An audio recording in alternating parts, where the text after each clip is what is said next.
Adobe Bridge et Camera Raw. Camera Raw est un logiciel, en fait, j'allais dire plugin, mais en fait en français on dit un logiciel euh, qui est, qui est associé à Photoshop et à Adobe Bridge. Il faut savoir que maintenant, il est indépendant de Photoshop. C'est-à-dire que si on est dans une version récente de Bridge, simplement à cliquer le petit bouton dans le coin en haut quand il y a des images de sélectionner, comme ceci, afin de démarrer le plugin ou le logiciel sans avoir à ouvrir Photoshop.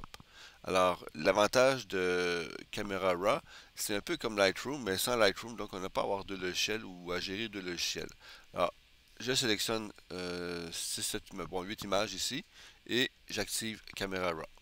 Bon, c'est sûr que Camera Raw, ce qui est intéressant, une version plus ancienne, vous avez ici tout sélectionné les images qui sont affichées par rapport aux images sélectionnées et ouvertes dans Camera Raw.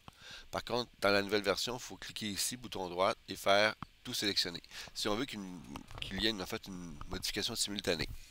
Maintenant, quand on a l'outil loupe, main ou pipette, on a ici, en fait, sur le côté droit, les outils de base pour faire des corrections de température, couleur, l'exposition, contraste, etc.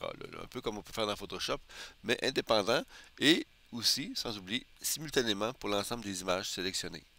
Par la suite, on a les courbes qui représentent un peu ce qui était précédemment, mais avec des courbes et des valeurs chiffrées. On a aussi la netteté et la réduction du bruit. On a aussi saturation, désaturation, luminance, teinte, un peu comme Photoshop, sauf qu'on n'a pas à ouvrir toutes les images dans Photoshop une à une pour faire les corrections. Comme Lightroom pour ceux qui connaissent Lightroom. Mais qui est inutile quand tu as Camera Raw, Bridge et Photoshop, ce que les gens, beaucoup de personnes en fait, beaucoup d'utilisateurs ne savent pas. On a ici aussi, bon, arranger les tons clairs, les tons foncés.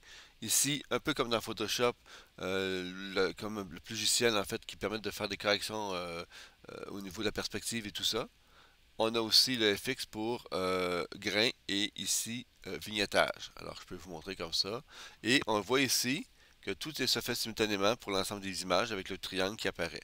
Maintenant, ça c'est la base qui est intéressant. Mais ce qu'il ne faut pas oublier, c'est des outils comme le pinceau.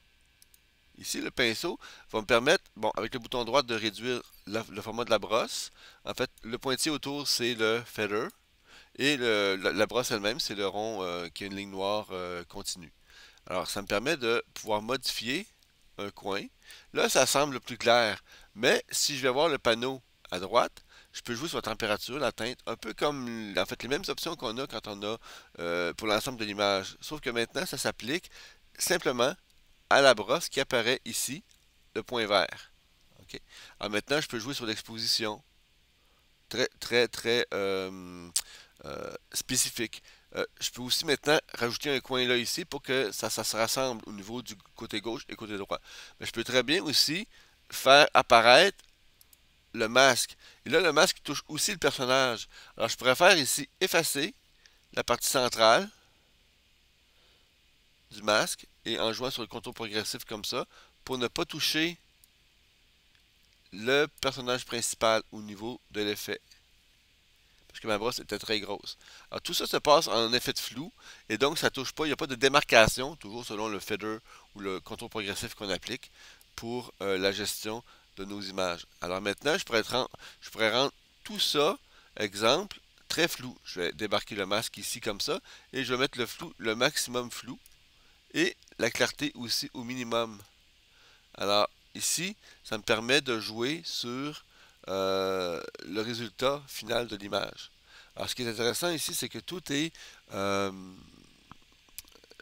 personnalisé pour chaque endroit de l'image. C'est-à-dire que, exemple, je reprends ici le pinceau avec nouveau et je clique sur une brosse un peu plus petite et encore un peu plus petite comme ça et je touche que derrière l'écran et maintenant je vais foncer l'écran pour euh, accentuer l'effet pour en fait cacher l'écran, bon les détails de l'écran qui n'est pas important et pour accentuer sur le visage du modèle qui est ici présent.